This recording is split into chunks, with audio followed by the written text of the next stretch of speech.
আমাদেরকে ফোন দিচ্ছে, ফোন দেওয়ার সাথে সাথে আমরা আসছি। আসলে বিড়াল এখানে মুখ্য বিষয় না, বিষয়টা হচ্ছে এটা একটা জীব, এই জীবকে উদ্ধার করা এটাও আমাদের কর্তব্য। যে কারণে কর্তব্যের খাতিরে আমরা আসছি। এসে আমরা প্রায় 30 ফিট উঁচু একটা খেজুর গাছের থেকে আমরা বিড়ালটাকে উদ্ধার করতে সক্ষম হই। আর এটা আমরা মানব জাতি থেকে শুরু করে যত জীব আছে এগুলো আমরা সবসময় এই ধরনের কার্যক্রম করে থাকি। ধন্যবাদ। অনেক সকাল থেকেই বিড়ালটা কষ্ট পাচ্ছিল। খেজুর গাছ কাটাযুক্ত, অনেকদিন দীর্ঘদিন গাছটা কাটা হয় না। এই খেজুর গাছে বিড়ালটা উঠে গেছে। উঠে যাওয়ার পরে বিড়ালটা আর নামতে পারছে না কোনোভাবেই, কারণ নিচে নামতে গেলে সে কাটায় আঘাতপ্রাপ্ত হচ্ছে। এই নিয়ে আমাদের আলতাফ ভাই বিষয়টা দেখছে, দেখার পরে সে অনেক চেষ্টা করছে, অনেকের সাথে যোগাযোগ করার চেষ্টা করছে।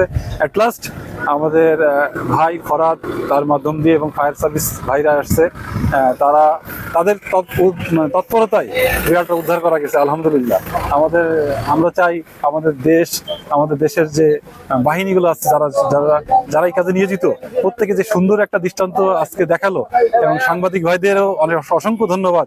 তারা দ্রুত পদক্ষেপ নিচ্ছে এই বিষয়টার জন্য, তাদেরকে অসংখ্য ধন্যবাদ সবাইকে।